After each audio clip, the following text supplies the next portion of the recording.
Namaskar. Welcome to Ancient Wisdom. We have all gone through school, going through the lectures which were called as lecture hours, but they lasted only 45 minutes. Have we ever thought why that hour is only for?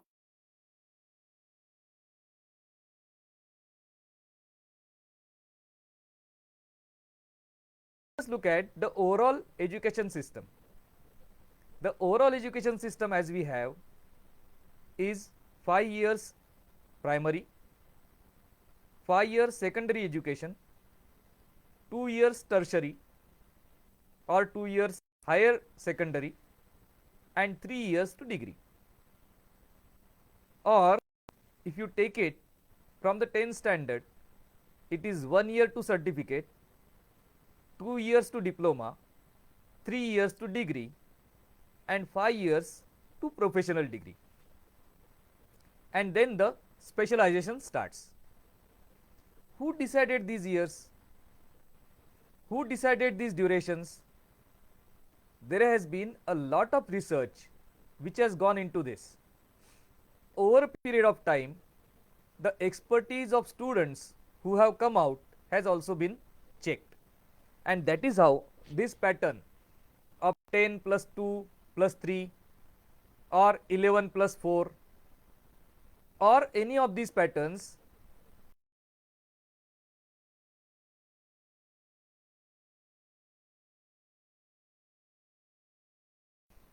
but at the base of it remains the 45 minutes lecture. And this is very intriguing. Why is it called as an hour? If you look at the ancient system of India, it has always been 4 years to primary, 4 years to secondary and 12 years to tertiary education. At the end of these 12 years, the person would be able to carry out that profession independently, which none of the systems in modern world allow. The first 4 years, the child was under the care of his mother and learnt primary education like language, to some extent writing, speaking, etc.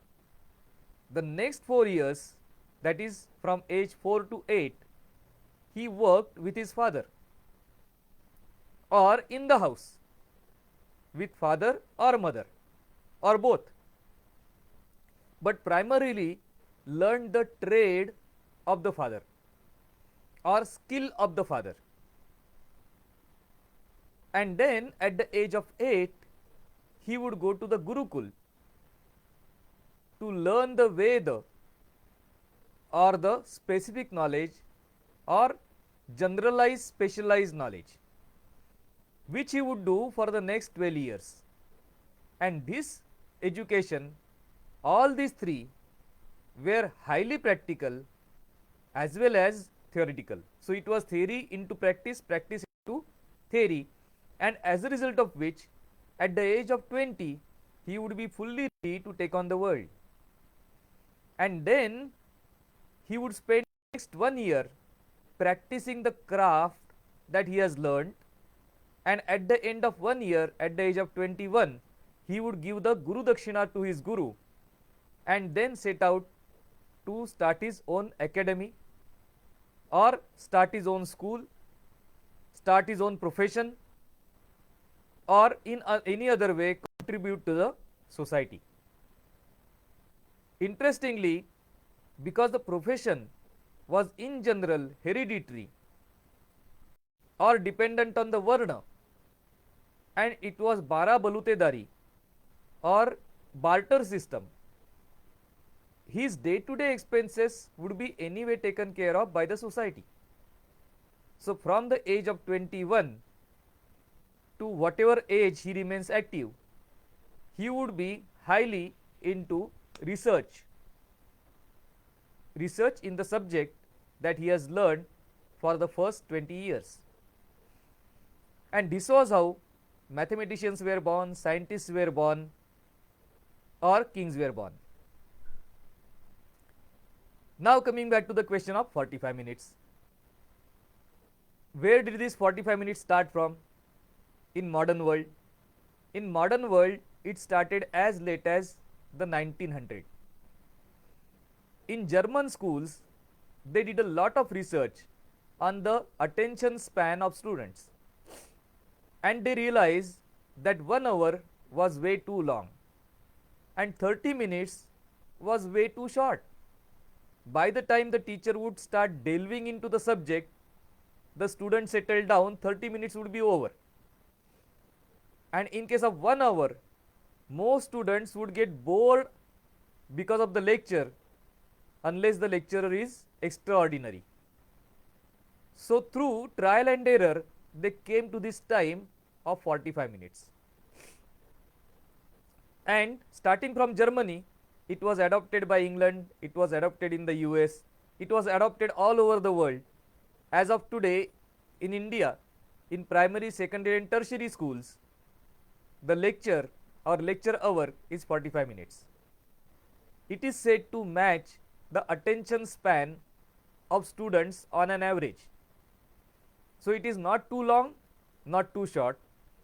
And then after 45 minutes, there may not be any recess.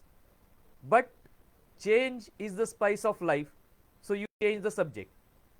First 45 minutes maths, next science, next arts, and that way the lectures are staggered. Interestingly, 45 minutes also has an ancient origin. If they were to look into it, they were to study the ancient wisdom, they would have anyway come to 45 minutes. Because 45 minutes is the duration in which the earth moves 13 degrees roughly. What is so sacrosanct about 13 degrees? There is something sacrosanct, and this has been told in a number of books in ancient literature, be it Prashna Manjusha, be it Bruhat Parashar Hora Samhita, be it any of the Bruhat Jatak books. Many books talk about this 13 degrees, which is the time that the ascendant is an imaginary point on the horizon, which takes to traverse one nakshatra. Nakshatra is constellation or imaginary distance in space, and the whole space is divided into 27 nakshatra. Roughly the time to traverse one nakshatra is 45 minutes. And what is that nakshatra connected to? Nakshatra is connected to body, mind and spirit. So every roughly 45 minutes, our focus changes, our subject of study changes, our attention changes, and that is why that 45 minutes is quite sacrosanct. In astrology, in Prashna Kundali, if you are doing counseling for somebody, it is a given condition or directive that you should not continue that process of answering a question for more than 45 minutes.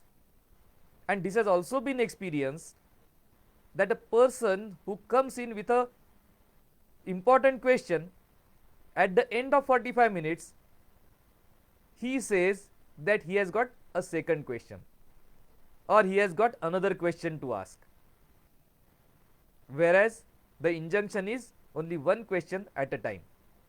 So this is the experience that at 45 minutes the focus changes, the attention changes, the subject changes, and that is why for students to study 45 minutes is the ideal time. It actually varies between 36 to 50, but at 45 is on an average the exact time. And the same thing science has come to through research, which our ancient munis or ancient rishi had prescribed through their darshana or observation. Think about it. Namaskar.